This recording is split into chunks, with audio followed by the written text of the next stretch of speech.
ताई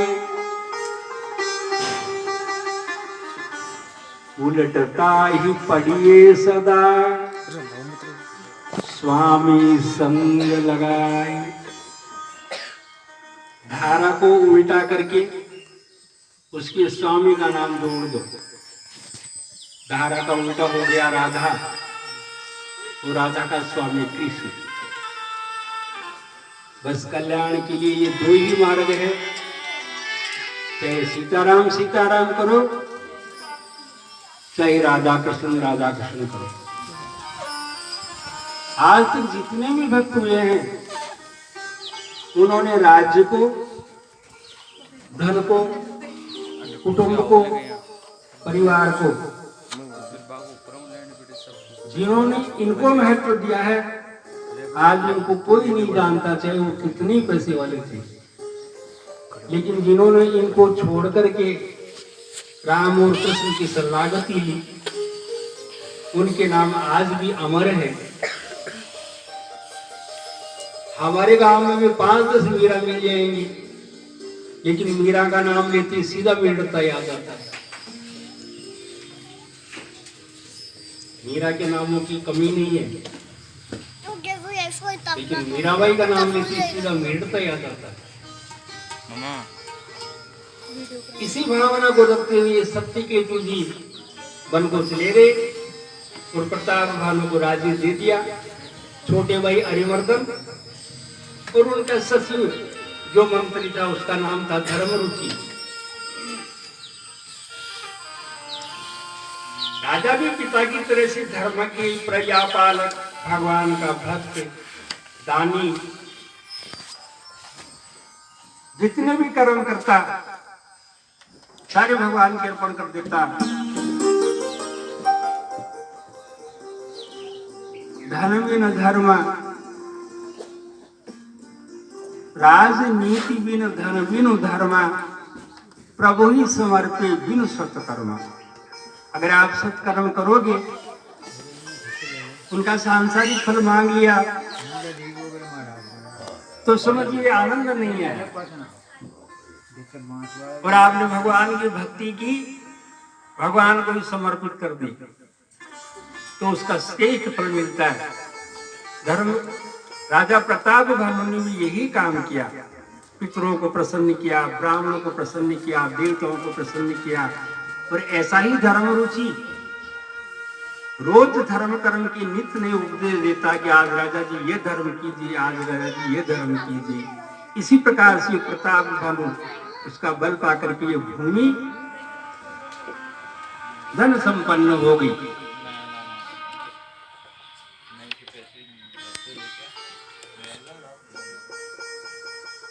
और एक दिन राजा जी ने अपने सेना को आदेश दिया कि विश्व विजय करके आएंगे, और विश्व विजय के लिए निकल पड़े। जो राजा लड़े उनको हराया, उनसे कर लिया। संपूर्ण विश्व के अंदर में 7 द्वीपों के अंदर में महाराज प्रताप भानु का अधिकार हो गया। पूरी पृथ्वी को उन चक्रवर्ती सम्राट ने अपने नाम करके प्रजा का पालन किया।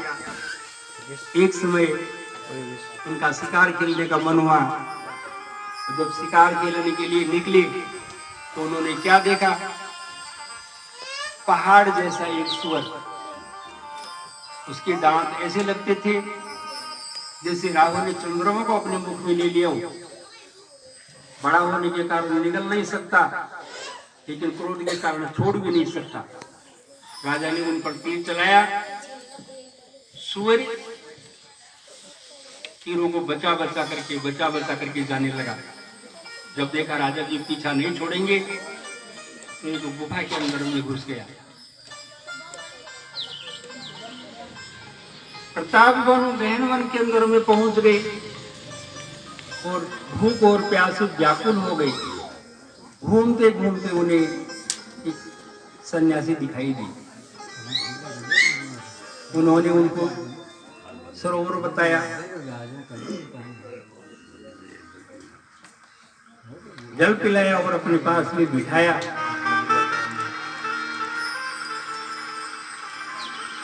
सारी बात बताई, उनसे वार्तालाप हुआ। गोसाई जी कहते हैं तुलसी जसी भवितव्यता तैसी मिले साई, आपने आवे ताही पही ताही तहाँ ले जाए।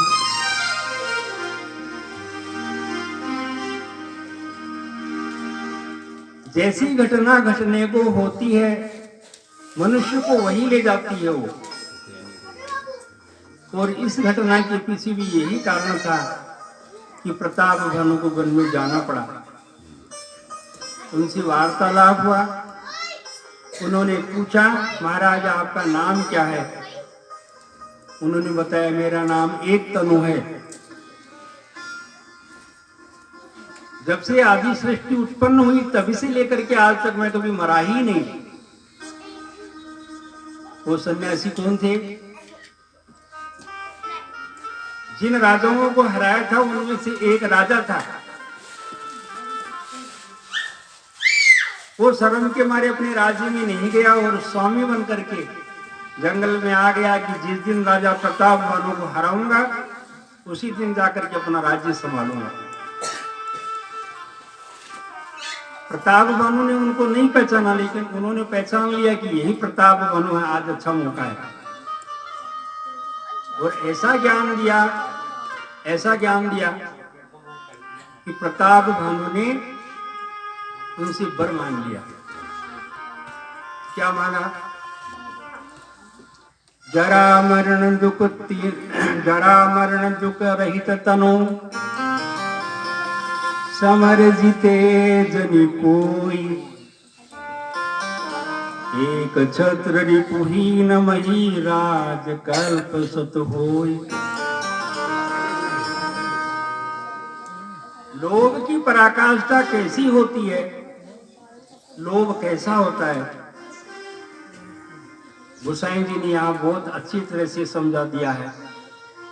संपूर्ण पृथ्वी का राजा चक्रवर्ती प्रताप भानु एक सन्यासी से वरदान मांगता है कि मुझे राजकल्प 100 कल्पों तक का राज चाहिए, न कोई शत्रु हो, न मुझे बुढ़ापा आए और न कोई रोग लगे। आज तक जितने भी असुरों ने वरदान मांगा ठीक वैसा का वैसा वरदान प्रताप भानु ने उन सन्यासी से मांग लिया और उन्होंने कह दिया तथास्तु, ऐसा ही होगा। लेकिन जैसे ब्रह्मा जी कहते हैं ना कि भाई मैं तेरे को अमरता का वरदान तो नहीं दे सकता, कोई इससे मिलता जुलता वरदान मांग लो।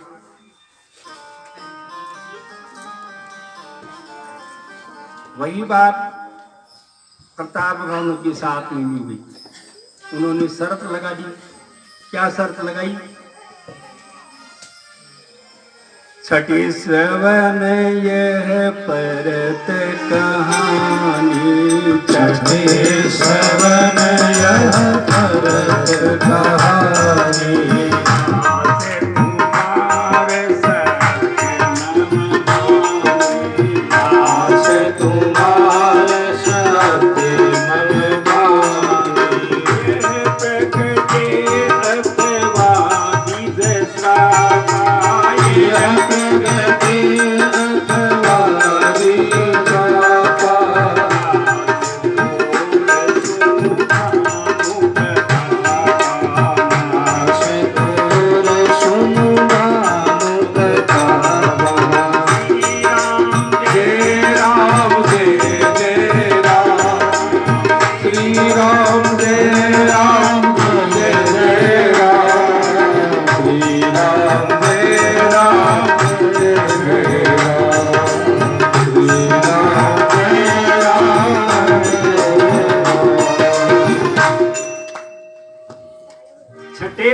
यह परत कहानी।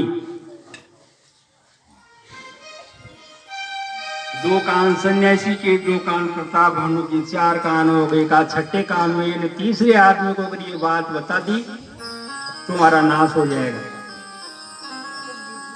दूसरी, ब्राह्मणों का ध्यान रखना। एक ब्राह्मण का श्राप और इस बात को अगर तीसरे आदमी को बता दिए, दो ही कारण होंगे तुम्हारे नाश की। चाहे ब्रह्मा जी आ जाए, चाहे विष्णु जी आ जाए, चाहे शंकर जी आ जाए, तुम्हारा नाश नहीं होगा इन दो बातों को छोड़ करके। तो उन्होंने कहा भगवान ब्राह्मणों को खुश करने का कोई उपाय बताओ। का 365 दिन के लिए भंडारा चालू कर दो और एक दिन में 1 करोड़ ब्राह्मणों को जिमाओ। 365 दिन भोजन कराओ और एक दिन में 1 करोड़ भोजनों को ब्राह्मण कराओ। जो ब्राह्मण आपके घर भोजन करके जाएगा, उसके घर जो भोजन करेगा वो भी ब्राह्मण आपके बस में हो जाएगा। बस इसके बाद में ब्रह्मा जी जब तक नींद नहीं लेंगे 100 कल्पों के बाद में, तब तक प्रताप भानु आपकी मृत्यु नहीं होगी। प्रताप भानु जी ने कहा भगवान आपके अलावा ये काम कोई दूसरा नहीं कर सकता। उन्होंने कहा मैंने तो आज तक कभी जंगल को छोड़ करके गांव में गया ही नहीं। उन्होंने कहा संत महात्माओं का तो ऐसा स्वभाव होता है कि वो किसी की बात को टाल ही नहीं सकते। प्रभु आप मेरे ऊपर कृपा कीजिए और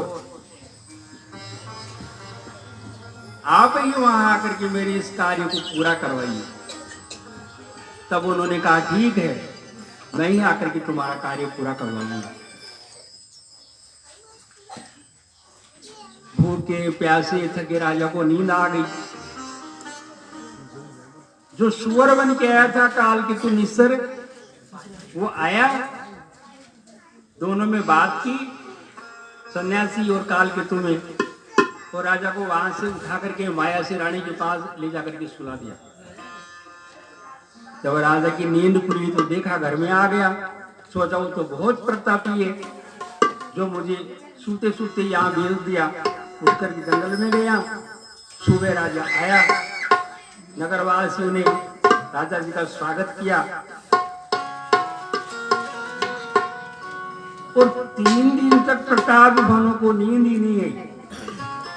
एक ही चिंता, गुरु जी कब आएंगे, कब ब्राह्मणों को जिमाएंगे, कब मैं अमर हो जाऊंगा। कब गुरु जी आएंगे, कब ब्राह्मणों को जिमाएंगे और कब मेरा कार्य सिद्ध होगा।